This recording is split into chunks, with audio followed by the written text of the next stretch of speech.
What's up, guys? Welcome to the Life Chapel podcast / live stream. I am here with Mr. Louie. Uncle Louie. Uncle Louie. To all the children and then also not children. Yeah. Uncle Louie. Yeah, pull that mic in. I mean, you really have a bad relationship with that mic. Act like you like it. I get uncomfortable. I don't want it to be.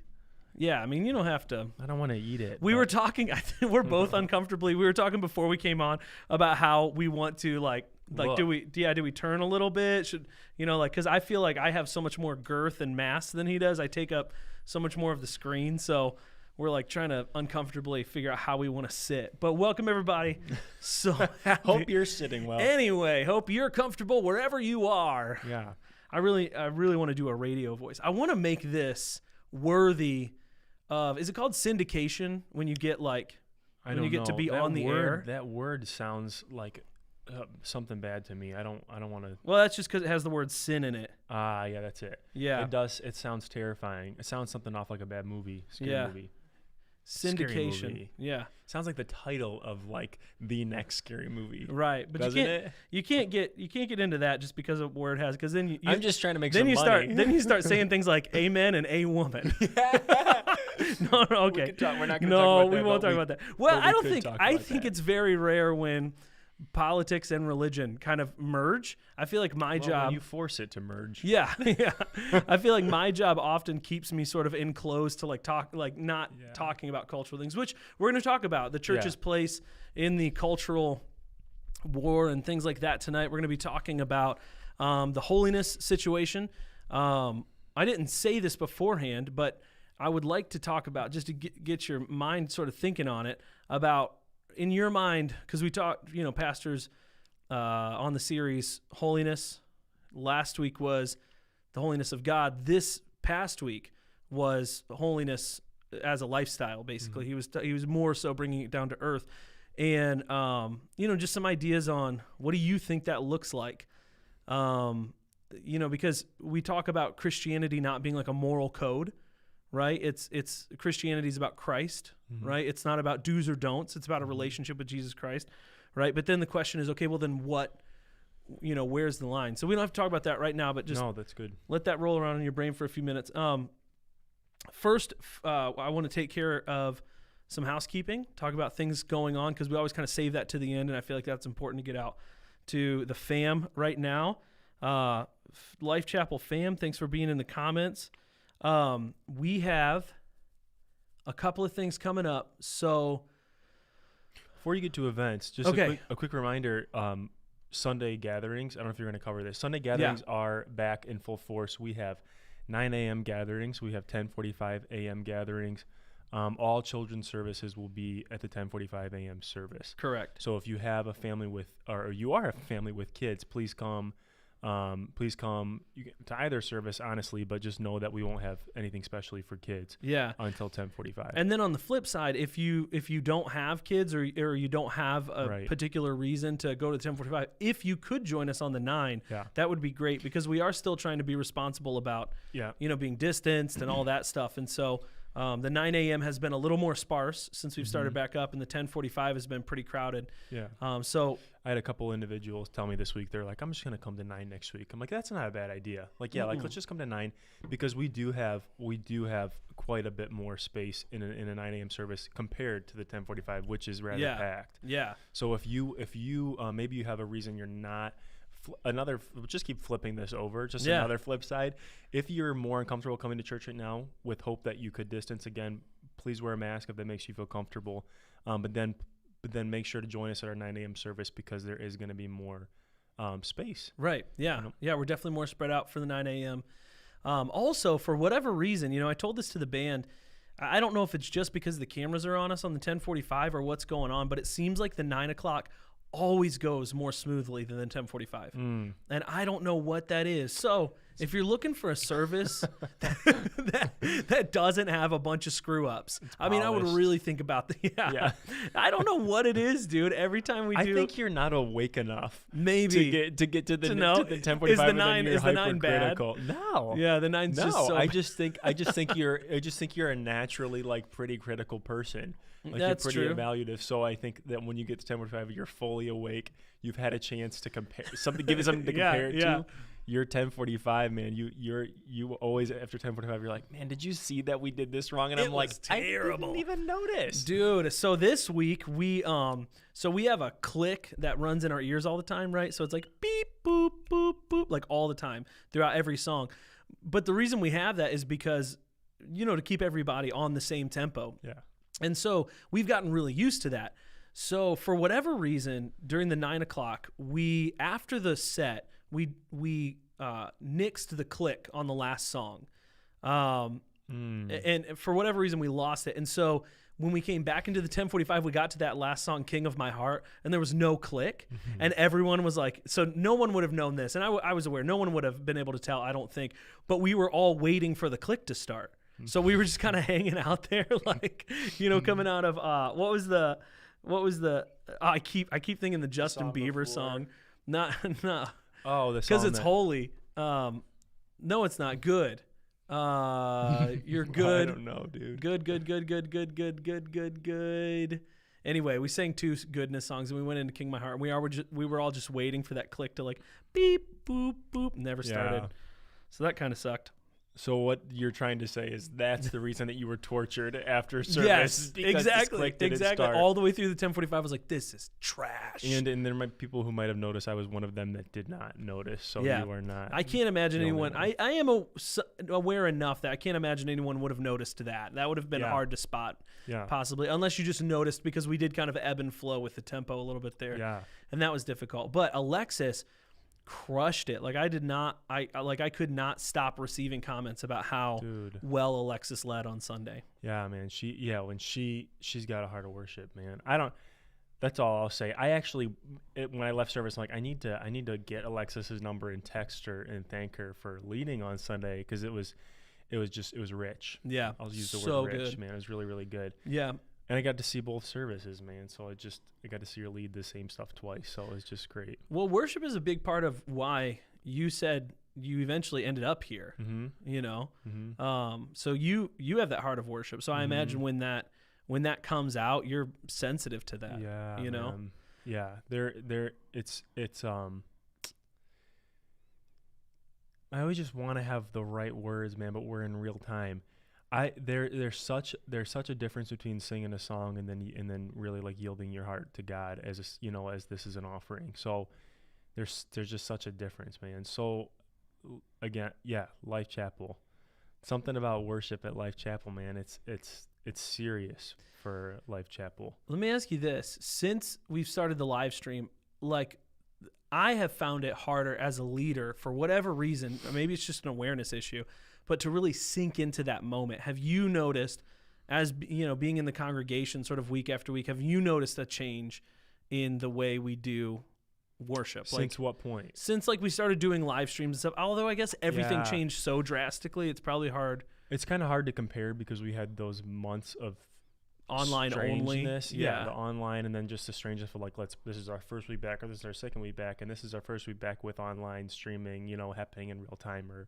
Yeah. So I think at first we started pre-recording, right? Isn't right. that what happened? Yep. Yeah. So, again, it's hard to kind of find that moment to compare it to because it feels so long ago. But I think, I don't want to just I wish I could agree with you. We usually don't. It's felt. We never do. It's felt pure to me. It hasn't felt like we are on camera, It hasn't felt like that to me. Good. So hopefully that's what you actually really do want to hear. Yeah, absolutely it is. I'm imagining that it's a matter of time for me. I think I'm hoping at least that it's just a matter of time before I become unaware of the cameras again, because it's just, I don't know. I've tried so hard to get outside of my own head. No, it'd be hard not to, man, because there's a difference between doing something in real time and then like you make a mistake and it goes behind you, and then you make a mistake and we can refer to it forever. Yeah, yeah, it'll always be there. Like it'll always be. You'll end option. up on a worship fails like compilation, dude. I cannot watch those.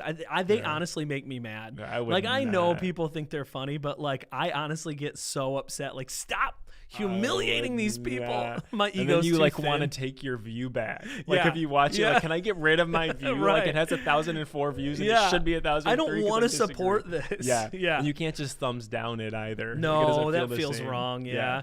It feels like you're giving it, even negative attention is attention. I forgive you for watching those. I know. I need to forgive myself. It's terrible. Yeah. It's terrible because I just, God, I think my ego is just too frail for that. Yeah. I've thought about that a lot. Like I think my ego is so big that it's just so combustible at every. Well, I think that would make turn. it frail. Oh, I think that would make it frail. Okay, I'm not saying right. my ego's too small. I think that's the exact problem. Like frail and I'm too frail aware and of myself. Like I don't think I have necessarily a big ego, but I do think I could be very hurt very quickly by something like that. Yeah, you know what I mean. I can see that. Yeah. I can see that. Even the amount of time you've spent talking about it, really. Yeah. Hey, speaking of frail, you are 31 today. Today I'm 31. I want to take a minute to. We're getting happy birthdays. Thank you to the happy birthdays in the comments. Getting a lot of love in the comments. You guys are awesome. I can't see the comments. I hate this. We are going to get to some real stuff tonight. Promise. We actually are. Yeah, we made a plan tonight. Yeah, and we're gonna get to real talk. And we're like, we're not gonna get 30 minutes in and then get to real talk. We're gonna get to real talk, and here we are, like chatting. Yeah, it's only been 11 minutes. Thank you, Grant. My one of my dearest friends. Love you. Happy birthday. And how does 31 feel compared to yesterday? Well, I'll tell you this. Can I just say, between this and Sunday, there's nothing more awkward than being wished happy birthday in front of people. Yes. Like, not by a bunch of people. Like, that's like, oh, thank you all. I want people to look at it and say, what a good friend Logan is. Yeah. But like when Pastor Dad was like, like we just really appreciate Grant. Yeah. We just want to worship. Do I clap? Like I didn't know what to do. Yeah, I know. It's like we just want to wish him happy birthday. Like, I mean, I'm thankful for it though. Not everybody gets that level of love on their birthday. So I'm thankful to them. I'm thankful. Well, what I'm saying is you deserve a lot of love. Is that fair? I appreciate that. That's very fair. Yeah, and I think the church would agree. So love you, man. So anyway, some real beef. Some real beef. Yeah. What beef do you want to get to first? There's a lot of things. There's actually something that as we begin to talk about, man, I don't want to go there just yet. Okay. You don't have to. We can go to the cultural stuff, and there's just some stuff I've been thinking about that I want to add to that conversation that brings some things kind of home. Mm-hmm. We are in time and space. I have to stop and think about that. Welcome to the podcast. We are in time. We have and space. We're always trying to keep. We're really good at keeping eternal perspective, right? In the church, we're really good at keeping eternal perspective, right? So this is a moment in eternity, and I'm not living for just today, right? It lends itself really easily to discrediting time and space. If I can explain myself a little bit more, it lends itself to the mentality that would say, let me not address something in real time because I know I'm living for something bigger. Okay, right? So I'm just assessing what's happening right. You just went so deep real fast. Is what happened. Okay. So yeah, I just want to make sure that real deep. Yeah. I know what happened. Yeah. I'm aware of that. This is not casual talk. This is. We just turned. I said happy birthday so that we can turn. Oh, okay. So okay. I thought you were saying I want to get to that stuff, but first, before we get to that stuff, let me just say, that was the. Okay, no, dude, sorry. happy birthday. That's it. And now we're to it. I'm not gonna present you a Ferrari. There's nothing else. Happy birthday. I don't want a Ferrari. That's it. I know you wouldn't. You'd sell it. Dude, I'd sell it. You'd sell it and buy a jean jacket. Dude. What would you do with a Ferrari? I would buy a jean jacket expensive enough to. I would not. You know what car I really want? And you wouldn't even wear the jacket. You wouldn't even wear it. Yeah. Okay, go ahead. I want a Ford, like a 70s Ford Bronco, but like completely redone on the inside so that it's like modern. Like I've got like a screen. You know what I mean? I can't believe we're going right back into just into nothing. Like casual conversation. I know. But I have to finish. I want the same truck, but I want there to be just an undeniable tear, like right down the middle of the front seat, so that it couldn't be perfect, so that I wouldn't have to be obsessed about the perfection and maintaining perfection. Yeah, I'm like, yeah. It's got a tear. Yeah. Like it's a gorgeous old truck, but it's got a tear. Have you ever heard of like rat rods? Mm-mm. So it's like when people not purposefully, but they take like old cars that have really roughed up outsides and they just basically like dupe the inside. They clean it up, but they like put a finish on it. Yeah, like it's rusted and they like just my put a room in my house. Yeah, exactly. Like the wallpaper that you left up. Yeah, you just put a finish on it and it just stays like that. And then they do up the inside. Dude, it's cool. Yeah, that's what you could get. I could see it. Because then you could have a really, really nice inside, but not have to. It still feels very casual. We're going to go in a different conversation, but you just got to own the imperfections sometimes, because you'll never. I mean, like I don't have the quality to get it. Yeah. Things to wear. Yeah. I'm like, just own it. It's gotta. It's that's a sweet idea. Yeah. Isn't that sick? So no, I don't want to go where you want to go first. I want that to be the entryway into our conversation, though. Well, then let's put a pin in that. Okay. Let's just put a pin in that. Okay. Is that a Facebook terminology? We're gonna come back around to it. Okay. We're gonna come back around to it. Carrie Starker taught me that this week. When you put a pin, it goes to the top or something. Really? Mm-hmm. I don't know how to do anything on Facebook. All right, call Carrie. Call Carrie. Talk to her about it. No, I want to talk about first. I want to get to holiness. Yeah. Because we're in the holiness series, right? Okay. We talked about. And I kind of introduced this just a few moments ago, but we didn't really get into it. Pastor 2 weeks ago talked about the holiness of God. This week we talked. It kind of the rubber met the road a little bit as far as what holiness means to you and I, right? And so, kind of where what I want to get into is talking about. We talk about Christianity being. It's not a religion, right? It's a relationship, which, first of all, that phrase just kind of makes me like, ugh, okay, it's fine. I'm sorry, everyone. I know everyone, including myself, listening right now has used it at some point. And has meant it, but too, right? Because you've meant it at some point, yeah, too. But it's been like there's something about it that I'm just like, well, it's also a religion. You know what I mean? Like it's not a religion, it's a relationship. Yeah, but also it's a religion, though, and like a very, like people are like, I'm not a Christian, I'm a follower of Jesus. And it's like, well, but then you go to just church every Sunday, don't you? The same people in the same building. Yeah, it's like I am what you think I am, but I don't want you to say it like that. Yeah. Like that's exactly what it is, and then it just gets on my nerves. I'm sorry, everyone. I just offended so many people, but no, I don't think you did. That's cool. It's been a long time. We've used that terminology. I mean, our audience has to have tough skin by now. If they don't, it's they're gonna have to get it. But thicken their skin, Lord. Then at some point, thicken their skin.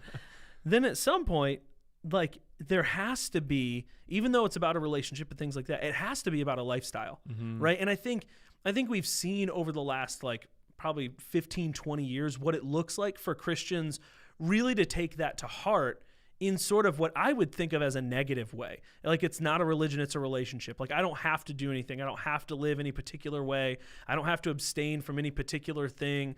Like I as long as I like, whatever relationship with Jesus means to those people, like pray or go to church or whatever, then it's not about moral action. But there has to be, even though it's not a list of rules and there's not a moral, it's not just a morality code. There has to be a lifestyle. Yeah. There has to be something. Yeah. What are your thoughts on that? Yeah. It's funny to sit across the table and act like we've never talked about this stuff before. It's true. We have all the time. But remind me. Yeah, my thoughts. I'm gonna expand for the audience. Sorry, people are requesting you to sing "Happy Birthday" to me. He will not be doing that. Yeah. Don't do it. I shouldn't have brought it up. I'm sorry. I know now it's a temptation. It could be a private thing. Just me and you sitting across the table in an empty room, and you just singing, just like eyes connecting and just singing "Happy Birthday." I just had a thought, like, what if these people got disconnected and we did this whole thing, just us two, thinking we were just like. It wouldn't be that abnormal, honestly. No. And that's what I want it to feel like. my thoughts. There you go. Holiness. My thoughts about holiness and culture. I'm very familiar with the phrase, what you just said. It's not a religion, it's a relationship. It's a relationship, right? Which I think had a place. I really do think it had a place. Yeah. Which no one's going to deny had a place in time. Mm-hmm. Had a place in time. And then we get very good at we get really, really good as a church as adopting big ideas, right? And then adapting these big ideas into, the seams of the church and how do we want to make sure that, and that kind of, I think that influenced the life groups. I think that influenced things that became like really relationship focused. Yeah. Good pieces and essential building blocks for a church. And then you get away from what you're saying, things that are deemed religious in nature, but are in every way, reflective of a moral lifestyle that you choose because of following Jesus, because right? of your relationship. Because your relationship with Jesus, right? So it is built on a relationship. It's very religious. It's anyone in the world will look at it, no matter what you might identify as religion wise. You'll look at this and you would say this is religion, right? Like you have a religious code, right? And when we as the church reject that, say no, it's not a religion, it actually does a better job of confusing people than helping lead them towards lifestyle of following Jesus, I think. Right. So I think avoiding that terminology because not even because we deemed it bad, but because we thought we found a better word in relationship, right? I understand what you're saying about religion, but to me, it's more of a relationship, right? So this is actually a better word. Unless we take the time to break that down and explain that, those general comments, I think, don't actually help explain life with God. Yeah. I think they don't do a great job of that. You touched on something I think is maybe at the core of it all, or maybe I'm just obsessed with the thought, but you talked about like life groups, and in my head, it was immediately like as opposed to going to church. Yeah. Right. Like life groups as opposed to like a midweek service, or life groups like as opposed to, because everything. Yeah. Like I don't want to go to, I'm gonna interrupt, like I'm gonna unpack it a little bit. Like I don't want to go to this stale building where we do the same thing every week. I want to go to like a raw organic group where we like just get to hang out and like, Yeah. Well, people got very negative, I think, on like acts of discipline. Yeah. Like it's like anything that like wafts of like an act of discipline rather than just a relationship, I think people started to reject it like wholesale, like anything that's like, I'm just doing because I'm supposed to do. And I think that's a very much a generational thing. Like we don't do anything just because we're supposed to do it, right? And I think there's value to doing something just because you're supposed to do it. Because I think what got confused is then people are like, well, I'm going to have relationship, right? Yeah. I'm going to go to a life group or whatever. And life groups are great. We have groups and that's great. But it's like there was a mentality about it. It's like, I'm going to do this as a relationship. And then I think there's an assumption that you're going to want to do it. Right? Like you don't want to be fake, right? And so you don't want to go if you don't feel like it. Mm-hmm. You don't want to show up when because that's fake. Yeah. You want to be raw and you want to be real and just be able to say like, hey guys, like I don't want to come tonight. Like I've got other stuff going on. You know what I mean? Like there's like this big thing that affects sort of everything that I've been like working through for a long time, but I think that's part of it. Yeah. It's like when everything becomes about relationship, there's no act of discipline. I think relationships are full of acts of discipline, right? Like good relationships. Yeah, and the more because relationship in itself doesn't mean everything that we using it to mean in this context, right? But the more I see it being used in this context, the more and more actually self-centered I think I see it becoming, going to a church or to a group that meets my needs and feeds my relationship with God, or where I get to express fully my relationship with God, right? Like why do I want to go to a place where I'm not fully expressing, my relationship with God? Like if I can't go to a church where I can do X, Y, and Z, I'm not going to pick anything out, then I might not feel like I'm welcomed or expressing my full relationship with God, right? There's the word relationship. So it's not authentic, right? It's like you said, it's not the real me. It's not. Right. So we shy away from that and we use this blanket terminology. But because it's more about relationship anyway, I'm going to take me and Jesus are going to go over here, right? Like the church can still gather, but me and Jesus have this thing, and we're going to go down the street back to my bedroom, and we're just going to hang out, and I'm just going to like talk all night long. You know what I mean? Like, which is so important. But that's like, a really good way to put it, though. back. Yeah, like me and Jesus, we got our own thing going on. Like you guys wouldn't get it. Yeah. And it's like, well, like if we're all the bride of Christ, like you're not the bride of Christ. I think that's what people lost track of. Like you as a person are not the bride of Christ. You know, the church is the bride of Christ. Right. And so Jesus is concerned with his church. Now, that includes you, the individual. Yeah. And so, of course, you know, of course, Jesus wants to have a relationship with you. But I think there's something so, it's so funny because like the type of crowd that seems to adopt this most is it's such an individualistic philosophy about Christianity. Like it's so not even like selfish necessarily, but just like Jesus is concerned with the individual. Well, everything is about you as an individual and Jesus as an individual. Yeah. And I think it's so interesting to see like the people that really adopt this as a lifestyle, right? Like it's not about religion, it's about relationship. I'll stop saying that. But people that really adopt that, like you would think that would be the opposite of what they desire. Is that making sense? Like am I spinning out here? No, I don't think you're spinning out. I think you're tapping on I think you're trying to choose your words because I think it can be a little bit sensitive. Yeah. Because I think people have adopted this and it has become. I think there's not a friend of mine that I couldn't say hasn't delved, hasn't jumped completely into this kind of a thinking for a season. Yeah. And separated from people that they love or they were considered bad influences or, you know, not conducive to my life or whatever, or the church that didn't have everything correct so that they could go get it right. Right. Mm-hmm. So I think it is sensitive. I think especially someone who's in this kind of season right now, been there, it's easy to revert to too. Very easy to revert to, but I've been there, fully. And it can You're be saying very you as an individual. Personally, Logan has. Yeah. And it can be a very sensitive thing to have, like, poked at, you know, or hammered at. I'm not sure what I'm doing with my hand. So something that's very sensitive to be again poked at. So I think inadvertently I'm trying to choose my words right now. I want to like say the right thing that explains what I'm saying. Yeah. And maybe you're not doing that at all, but I think you could say things a little bit. Absolutely be part of your like lifestyle as a Christian.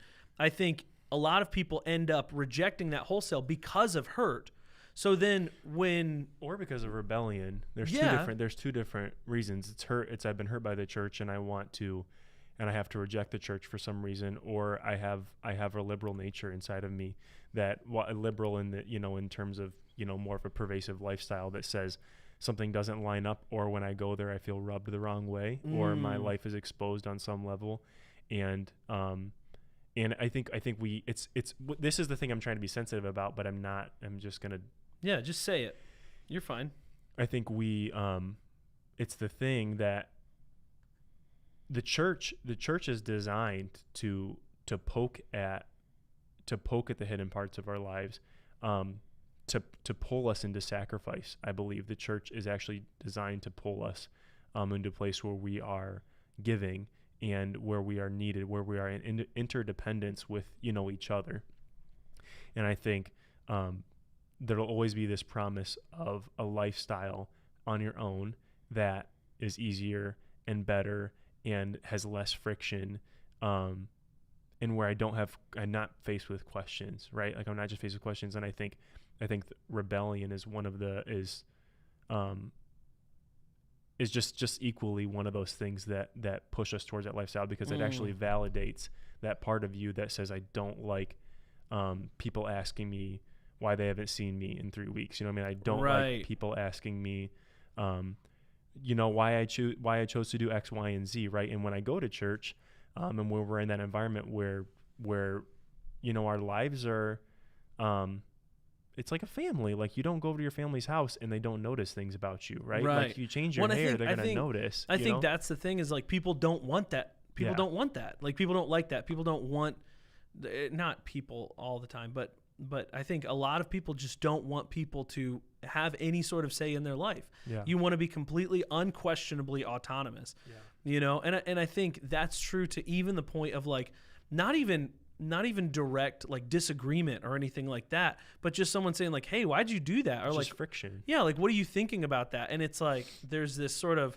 almost this teenager-ish, like get out of, leave me alone. Like I think the church, everyone in the church goes through like their teen years, right? And sometimes it doesn't happen until you're 27. You know what I mean? Like you don't get to your teen years until you're 35, you know? Right. Like, or until you get a family and you're on your own and you finally have a bit of independence, right? And you're like, well, I got to take my independence and do something with it, you know? Yeah. So I think it happens in different phases. It's not like, you know, the natural life cycle, you know? Mm-hmm.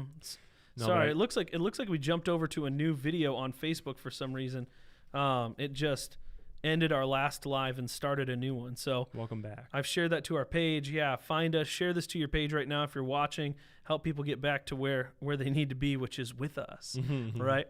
So then taking that to holiness, right? So like in your mind, like what is holiness? Like what does that look like in this context? Yeah, I mean, like in general, like what would it mean to be holy? Like what would it mean? Like what does that mean?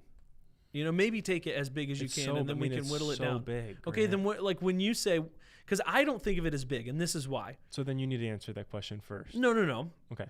Or I guess I'll tell you. I guess I will answer it first. But this is why I was raised in a type of Pentecost where holiness referred to very specific things, right? Holiness referred to very specific ways of how you dress, how you present yourself, how you set apart. Yeah, set apart, but like in very specific ways, almost like smaller than I would now view it, you know? And I'm sure it included all of that, but my understanding of it at the time, you know, so I'll just say like, you know, it was about, you know, like holiness referred directly to like women not cutting their hair, people dressing modestly, men and women dressing modestly. Sometimes depending on what crowd you were in, it was like men having a clean shaven face, you know, like holiness was a very specific thing. So then, you know, now having, you know, and that could have been my misunderstanding. You know, I was young, but now holiness seems much larger to me. But when I think of holiness, I think directly of lifestyle choices, right? Like it goes straight to lifestyle choices, right? So like when I hear you say holiness is big, like what do you mean by that? Look, I guess I'm just thinking like it touches every part of your life, right? It's set apartness. In my head, you say holy, I think set apart, and it just touches every part of your life. So I'm like, where do you start? You know, and I think I just want to define holiness in different parts of your life, which would be ridiculous.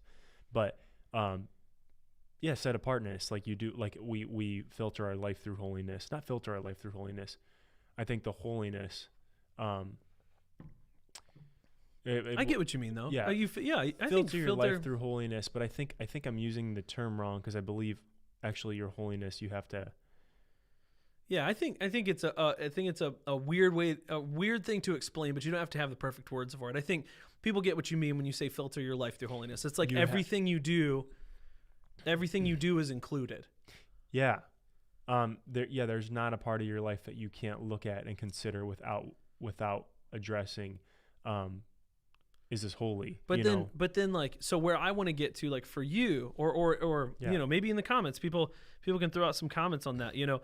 So when you say that, what does it look like? What does it look like? What are some specifics? Like if you say it touches every part of your life, what are decisions then? Because that's where I think the disconnect is. Yeah. Like I think most people would say, yes, holiness touches every part of your life. And it's like, okay, well then tell me specifically what decision would you make? There's relationships I don't have. You know, there's places I don't go. You know, there's things I don't say. There's things I don't listen to. There's things I don't watch. Like I think that's what you're getting at. Yeah. I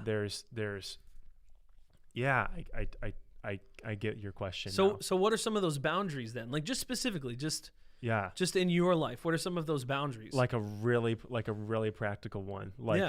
Like I cannot watch things that gory, like where the body is like the body is like defamed. I don't know how to better say it except for like where our bodies are treated less than, holy. Yeah. Like image of God, like something where like the body's being like is just being like a gory, like something like just kind of disgusting. I don't do a lot of TV at all, but I really like suspense. Yeah. Right? Well, I know that about you. So that must be hard because you like horror too. Really like suspense. I like scary stuff. I like to be freaked out. Like I like to be, surprised and shocked. But when it comes to like something that like there's something inside me that like I can't like specifically like if it's like a gory something, I'm like ugh, it makes no sense when I look at it. I'm like, this makes no sense with not even like I'm just disgusted. It's not like that. It's like God, no, like no way. And there's things like this is gonna be so funny. I don't listen to things about aliens because I'm like because I'm like I just can't go there. Like there's just things that's I will interesting. not. Yeah, like there's a really this is just gonna be a funny moment. Well, hold on, we'll get to the things in a second. Yes, we are seeing some people coming in on the comments saying we lost connection. There was a glitch. Yes, there was. Share this. Go ahead and share this to your page. We're trying to regain followers. There's something that cut the video off and started a new live feed. So, if you're out there and you were on the last one, you're on this one, go ahead and share this. Let people know to get back on. We are back. Okay. Yeah. Aliens. I really want to hear about aliens. I entertain a lot of, I like to hear research. I like to hear scientific conversations. I like to just get a general pulse on it, because I'm just curious about what are people talking about. When it turns into alien conversations, there's this moment, and we never talked about this.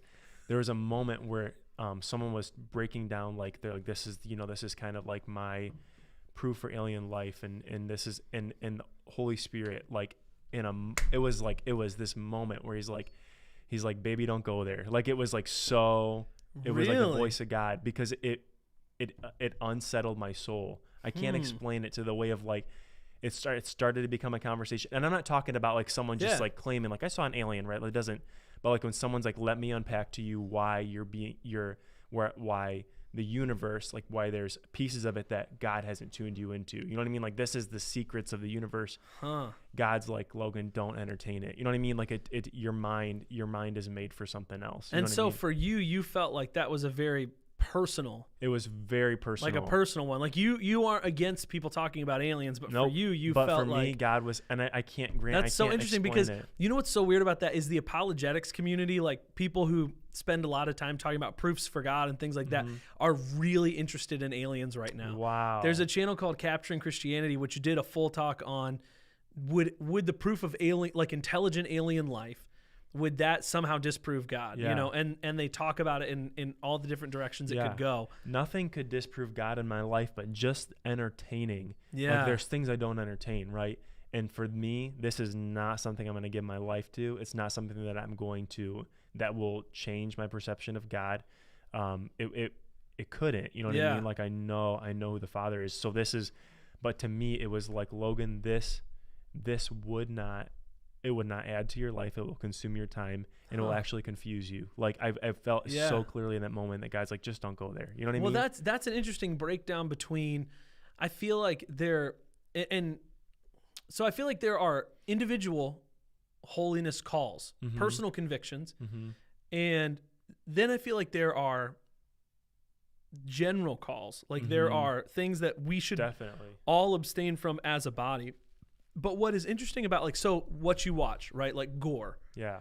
So from the pulpit, right? And I don't think, well, maybe Dad might have said something about this at some point, but I would never say, don't watch gory movies. Yeah. Like as a Christian, you shouldn't do that. Because the story, the story of the cross is gory. Right. Gory but there's something about, about when you're tuned in and when you have discernment, and this is where it's so important that in order to be holy, you have to have the Holy Spirit active and living in your life. Man. You that's what I wanted to verbalize is putting holiness through a filter. It actually comes from within you. Right. And you actually process life through this observation, right? So it's not actually an outside filter, right? It's an inside filter. Yeah. Because I think even gore is a really good instance. Like there are ways that movies use gore that I find completely, it's uncomfortable because it's mortality. Yeah. But it's not, I don't find it objectionable. I don't find it like I should turn this off.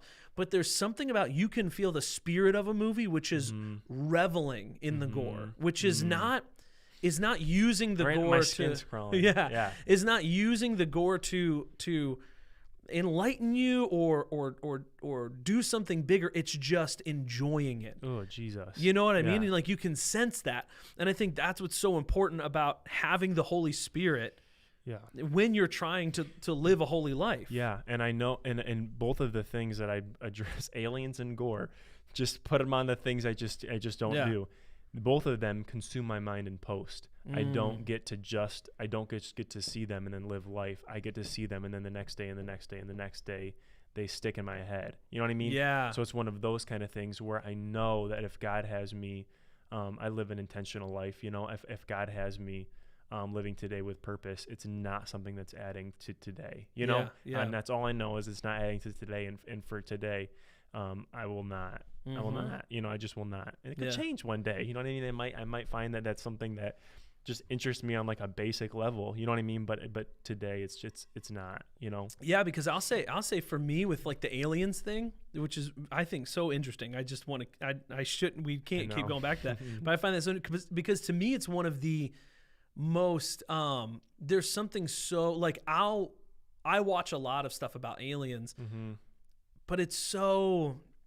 I don't know how to explain it. Like, it's relaxing to me. You know, I think especially the show, specifically Ancient Aliens. And this is why. Actually, I have thought about this for a lot of time, is because you've got people who are presenting the same facts, evidence, history, and everything else that someone who does not believe in aliens would. But the way they're spinning it is making it completely plausible that aliens came down and did this. And in my mind, there's something comforting about knowing that, and this is weird, I don't know why, but that people can spin stuff in such a way that makes things sound really plausible that in any other circumstance would not be plausible. And I think I like that because I reverse it on some of the things that have really been difficult for me in my journey of believing in God, believing in, that God created the universe. God created me as a body. Those things that I have, that I struggle with believing sometimes, and recognizing that there are ways that I've been shaped by the world that I live in that make it hard to believe that, right? Because people take particular facts and interpretations and like, the origin of the universe and humans weren't around when dinosaurs weren't around. Could anybody believe the book of Genesis or what, these random little things that like really eat away at me, and recognize like, dude, if Ancient Aliens, like if a show on History Channel can make me even for a moment think like, dude, it's plausible that an alien just dropped out of the sky and carved the pyramids out of solid rock. Like if they can make me believe that, like even for a moment, like I can sort of, there's something about that that sort of makes me feel good. It's like a storytelling thing. Yeah, I think, and also like, so it gives me enough reason to like, so when somebody will say, well, the earth has been around for, or the universe has been around for this many billions of years, and everything dies, in the entire history of the universe, almost everything has died a horrible and meaningless death. Like, why are humans so important? It's like why would you even think that there's a God who cares about specific humans walking around for 70 years? And I guess things like Ancient Aliens remind me, like, that's a framing issue, not a facts issue. You know what I mean? Like, when you say things a certain way, certain things seem plausible that are not plausible, because then if you take that and you live your lived experience and you ask yourself, like, does this seem meaningless? Like, the answer is like, no. Like the earth, the lives that we live, the history that we know about, it doesn't seem meaningless, but if you frame it. So anyway, got really lost on the,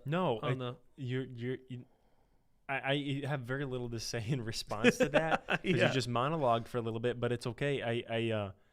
I think you just like stories and storytelling a lot. Maybe, yeah. I think it's probably where it lands you. Why are your eyes so watery? They're so watery all of a sudden. Are you just sleepy? It's just sleepy boy. No, it's just my eyes are just watery.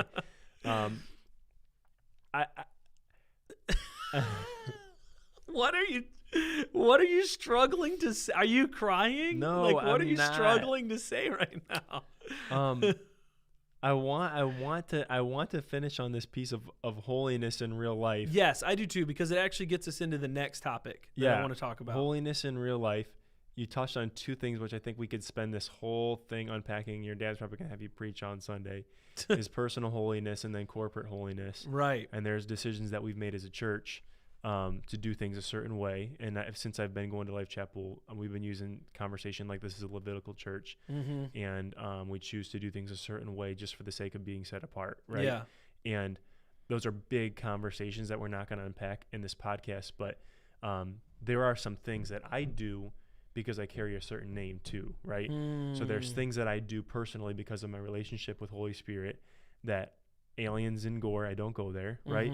But then there's things that I do, like there's certain things that I wear when I come to this church. You know what I mean? Like there's certain things, there's certain tattoos that I cover up when I'm on stage. You know what I mean? Like Praise God that's for what I'm saying, man. So like there's things that at this point, man, that I will do because it's part of our corporate posture. And so the thing you just said would be so offensive to like any average person out there. There's certain tattoos I cover up. Like there's something that is offensive about that. Like, well, you can't be your real self at this church, you know? So what is like your feeling? Like, where's that disconnect for you? Why aren't you offended? Yeah, because you should be. This is where our podcast just all of a sudden became good. There's things that church is twofold, right? I'm here to worship. It's really been simplified. I brought this up last week, and I don't know how to hammer it home except for us to have a bigger conversation outside of here. But there's things that I do at church, and then there's people that I sacrifice for at church. There's two different things that are happening. Like I'm coming to worship and partake in the body of Christ with my brothers and sisters, but then I'm coming to serve. You know, there's a level of, I used the word sacrifice and it changed the conversation last week when we talked, but that's the right word. Like there's sacrifices that I make. If I wake up on Sunday morning and I am deadbeat, you know what I mean? Like I just don't want to come to church. I wake up at 4:30, so that's not going to happen. But if I would wake up, like if I was an 8:30 riser, you know what I mean? Like I'd wake up and not want to come to church. I love that was your example. Sorry, like, you know what I mean? Like church starts at 9. Someone who sleeps in, like if I were an 8:30 riser, sleeping all day. 8:30 riser, it would be so easy to be like, I'm just going to lay in bed for another 20 minutes. But if I did, there's people that need me at church. You know what I mean? Like there's someone who needs a hug, who needs a word from me, man. Like I will not discredit Holy Spirit inside of me. Like there's something I need to say to somebody today when we gather. You know what I mean? Yeah. So there's these two things that are happening, and I want to come because I want to worship, right? And I want to worship as a corporate, as a body. But then I also need to remind myself that on my worst day, I need to be filled. But then I also need to sacrifice for somebody, and that's like the simplest way. Like I'll cover up my tattoos. You know what I mean? Like I'm fine to do that, So I think it's just that's like the dumbest way I can say it. But then I think we can expand bigger. I think that's meaningful. I think I think that's meaningful. I think I am sorry. I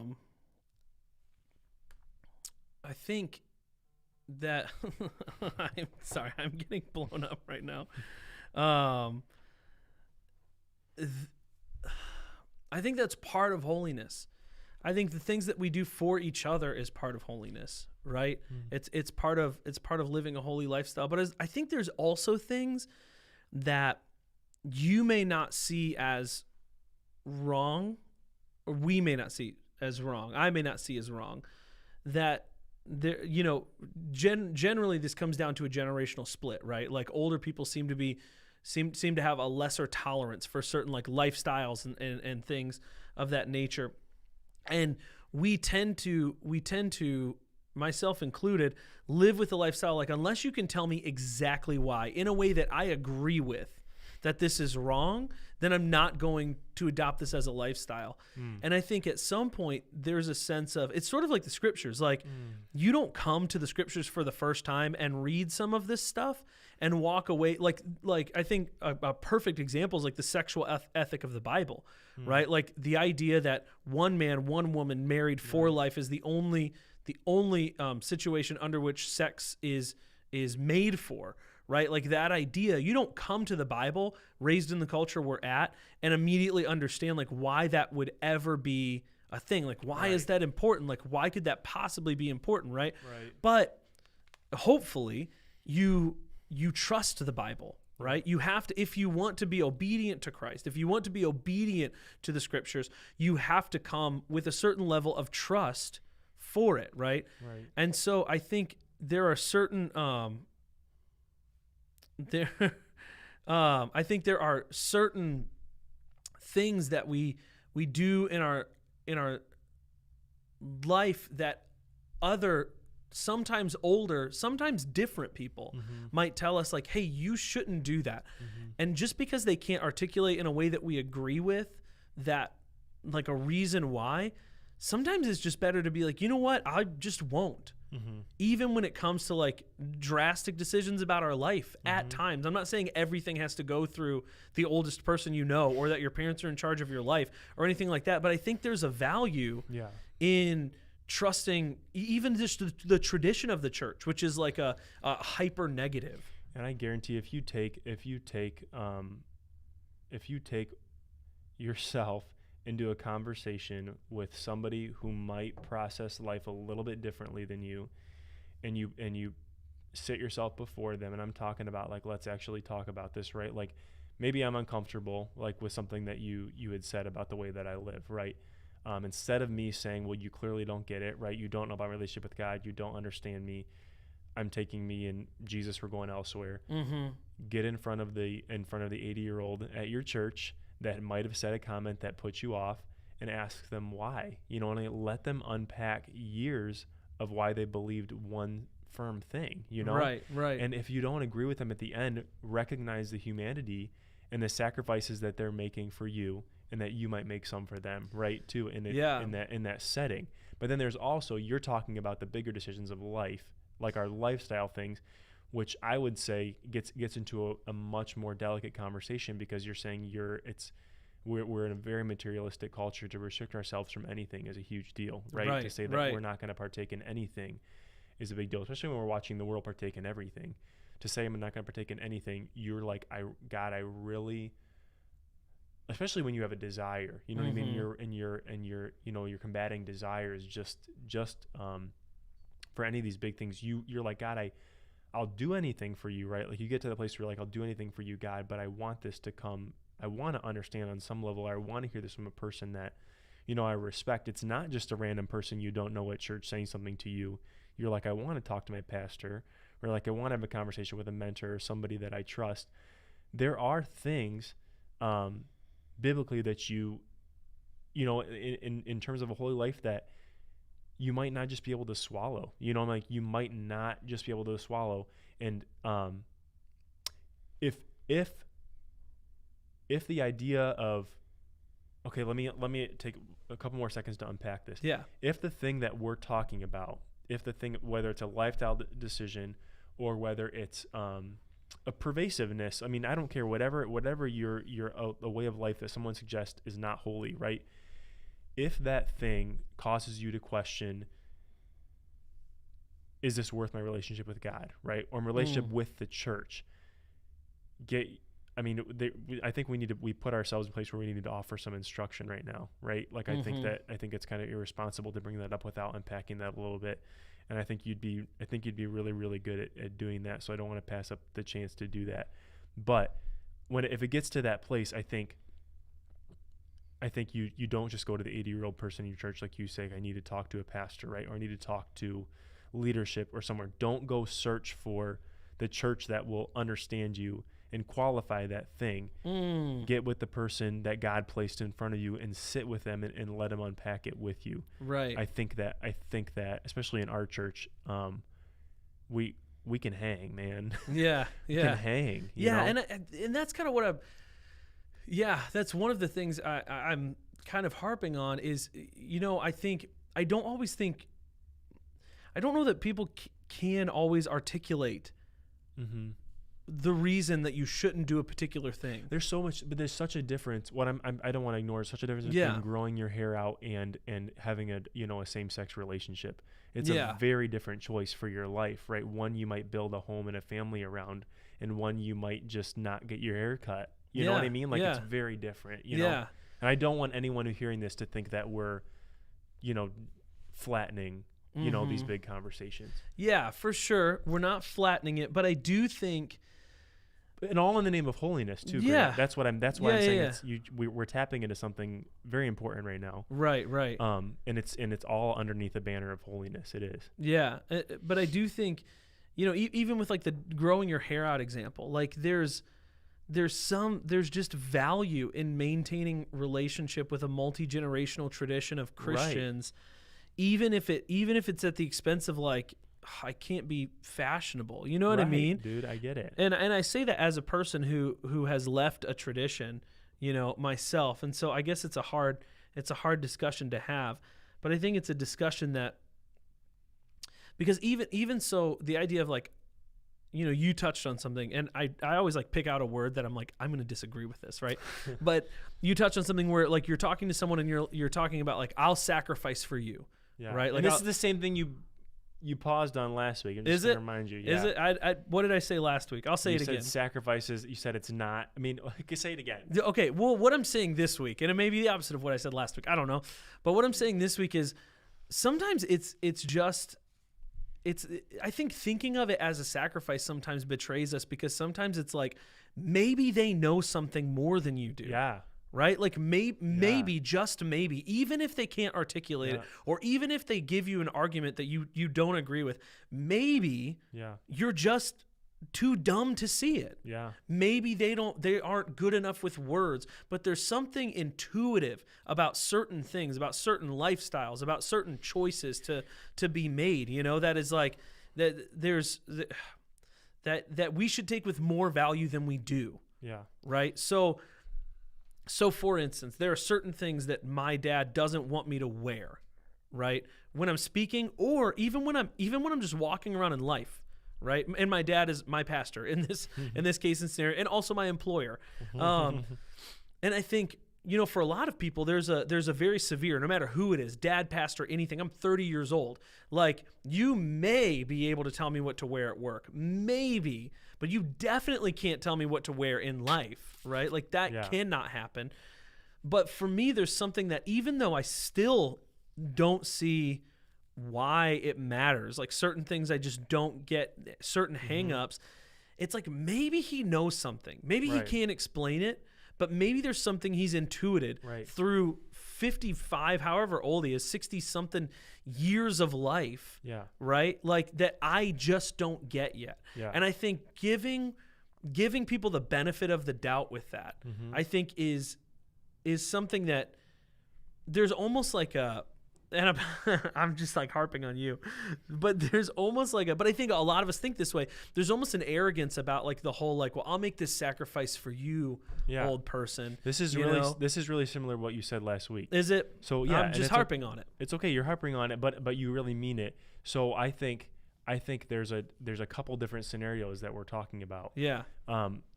Again, there are those scenarios where there is no explanation, right? And you say, I'm submitting myself to a level of leadership, or I'm placing myself in a body where, like you said, intergenerational, there's something happening here where I just want to honor it. You know what I mean? Like, I'd rather honor it than not honor it, right? That may be what it comes down to. I'd rather honor this thing than not honor it. Might not be a great explanation, and you might just have that simple conversation. Like, it's a way that we honor, our bodies, or it's the way that we do. It might have a simple answer. You might find peace with it, but you might not. I mean, you might not find peace, and you might have to come to a place where you're like, this is something that I need unpacked. Yeah. You know what I mean? Yeah. need unpacked, or it tears at the fabric of my faith. And so I'm saying there's a lot of different things that live underneath this banner of holiness within a corporate setting that can really do different things to us. And I think when we put this in perspective of just saying, not just saying, when you put this in perspective of saying, like, look at, intergenerational things, like you said, which is powerful in itself. I couldn't tell you how much I agree with that. Can't even express it without sounding sounding stupid. Yeah, I really agree with that. But I want to create a space for that person that is in the church that needs to have a conversation. Is all I'm saying, that needs to have a conversation. Absolutely. And that's my life's mission. I mean, is to be able to articulate things that I think be able to articulate. I mean, like, me and you have had talks about everything from drinking to tattoos to all kinds of stuff that, like, everybody around me is like, this is perfectly fine. Within 10 years, the entire Christian world was like, never drink. And then the next day they woke up and was like, everyone's drinking. I remember that day. Yeah. I remember that day. Every Christian woke up apparently at some point and was like, we're drinking and we're doing it at 9 a.m. Because who cares? It's about relationship, and I am the last Christian against drinking, I guess. I don't know. Dude. But there's something, I have a box of wine. Yeah. And this is over. I'm Christian and I'm Yeah. There's something about this. Yeah, there's something about there's something of value in holding on to things, even if you can find a way around it. I don't know. Yeah. We have to wrap it up. No, we're going to wrap it up, and we're killing it. This has been our most productive conversation, I think. I'm gonna ask you to end with this. End it. We're talking about. We're not even gonna get to the book and stuff. We'll do about that next week. We're talking about like I said, these things, these moments. Let me put it in time really quick. I have a thing I need to talk about, right? I have direction because I see everyone in the church behaving a certain way, right? I have direction about my lifestyle or my decisions because I can watch everybody else. However, I'm in the space where I have me, the direction, and then way over here is the conversation I need to have about it, right? In this in-between time, like there's going to be an in-between time where what would be your encouragement for that person that wants to honor God? Yes. Right? Within holiness, sees what the church does in this area to honor God, doesn't have a way to talk, doesn't have a way to talk about it, and not talking about doesn't have someone to talk to. I'm saying doesn't have the words, doesn't have that language with God. Here's what I would say. What do they do in the in-between time? Here's what I would say. You pray about the who and not about the what. There are things that Christians have never had the answers to, right? So, for instance, what happens to people who never hear the name of Jesus when they die? Right. You know what I mean? Like, do they? And we still don't have the answer to that. Right. And there are people whose faith falls apart because it's all about the what. I'm talking about. Yeah. It's all about the what. We got to figure out what happens when these people die. We got to figure out where they go. We got to figure out what. But if you trust the who, right? If you get to know the who, and I guess this is where it comes back to relationship. But if you learn to trust the who, if you develop a sense of the character of God by reading his word, by understanding that he's slow to anger, that he forgives and loves and brings blessing on 1,000 generations for those who faithfully serve him, if you get to know his patience and his kindness and his loving and his gentleness, we still don't have an answer to that. You don't just get to say, well, all of them go to heaven, because you don't have an answer to that, but you do have a who that you can go to. Good. So what I've spent sort of the last 10 years doing is praying about who is my who, right? And my who is this church. And there are things that I may never understand while I'm under the leadership of this church, but these are my who. And so I would say to change the direction of question, find a way to push those questions to the back of your life, which I have had to do for a lot of things. For 10 years, it's doable. Find a way to push those and ask that God will, when he sees justly fit to give you an answer, and then find the who. And I'll add, ask you to answer that question. I'm going to add to it, and then trust that the Father knows what you need. Yeah. And that there will not be, you will not miss out on a bit of what the Father has for you because you abstain from anything. That's what I really believe. Is if you are in a place of questioning and you allow God, I can't fill the space, right? I'm just going to leave the space where it is because, Father, I don't have direction or answer for this. I'm going to trust that I will not miss out on a thing in my life. I'm going to trust that I will not miss out on a step. You know what I mean? I'm not going to miss out on the right relationship. I'm not going to miss out, on the right thing because when we get there, right? Yeah. Or if we don't get there, I'm in an eternal relationship with God, right? Like I'm going to have all that I need. Right. That's good, man. Well, we'll end with that. I feel like that's a really encouraging word to end with, and we're out of time. So why don't you go ahead and pray us out? Yeah, God, thank you for this moment. Thank you that we have each other. Thank you that we have the church, God, and just love you. Just love you and just thankful.